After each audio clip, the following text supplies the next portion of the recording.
Handa na ba Handa na ba you? Handa na mi. Ratata! Ratsadang tanong, tapatan at tarang, tahan. Okay, una po, pili lang po kayo ng isa sa aking mga sasabihin. Una, sa pag-ibig, gamitin ang puso o utak? Talagang for Valentine's Day Utak. ito, ah. Utak! Oy, Utak okay. talaga. Okay. Walang isip-isip yun, ah. Okay, pangalawa, maging madamdamin o maging mapanuri? Yan, ano ba? Sa pag-ibig? Hindi, Mapanuri kahit pa na rin. yan. Sige, ano ba? Mapanuri. Mag-isip. Mapanuri. Mag-isip. Okay, ito sa pag-ibig pa rin, magpakumbaba o magmataas? Yan. Magpakumbaba po. Okay. Yan, Huwag isakripisyo ang paniniwala mo o magkompromiso? Ano yan eh, merong hindi pwede. Merong pwedeng i-compromise. So, merong mga hindi pwede i-compromise. I see. Okay. O, pili na. Ipilit ang tama o tukuyin ang mali? Yan. Tukuyin ang mali. Okay. Maging sensitibo sa damdamin ng iba o deadmahin ang mga kritisismo na ibinabato sa'yo? Deadmahin mo. Wala yun. Okay. Para mga trolls yan, no? Deadmahin natin ang mga trolls. Okay. At huli sa pili na, hayaan ang hidwaan na wala ka namang kinalaman o maging tungo sa kapayapaan? Yan. Tulay. Blessed are the peacemakers, for they shall be called the sons of God. Yan. Okay. Go, Michael. Okay. Ako naman, sarap na true lalo. Sige, sana masagot mo mga tanong nito. Ang sarap hindi totoo. True lalo, totoo. Unang tanong, Chairman, naniniwala ka ba na may pagkabengador ang dating Pangulong Duterte at si PBBM naman ay tila hindi makabasag pinggan? Ayoko. Medyo totoo, pareho. True lalo yun, no? True lalo. Alam mo nila yung personalidad lang nila yun. Okay. Pangalawang tanong, Chairman. Unang pumukol kung sa marahas na panalita ang pag-uusapan ang kampo ng mga Duterte.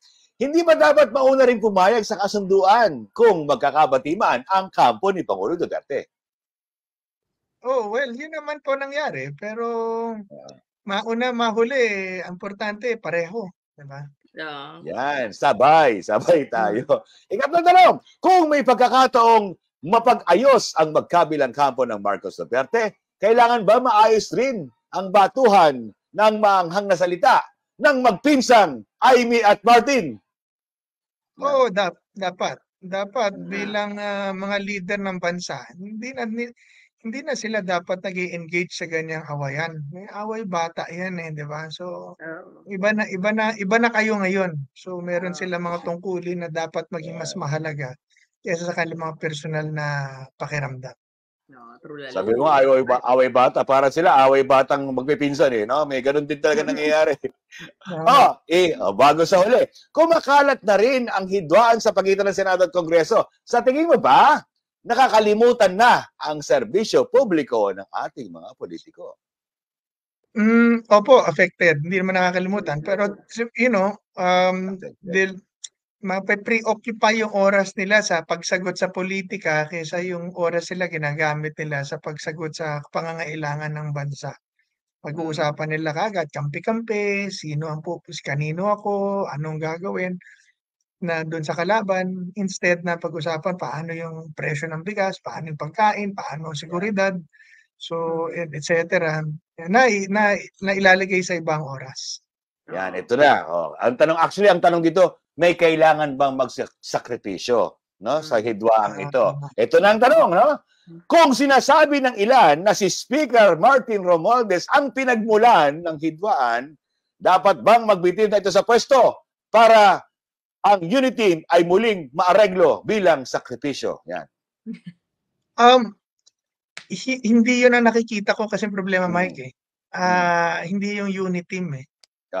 Unity team, political group lang yan eh. Hindi naman lahat kasali dyan. Tayong tatlo at ang taong bayan representing. Hindi naman tayo kasali sa unity team eh, di ba?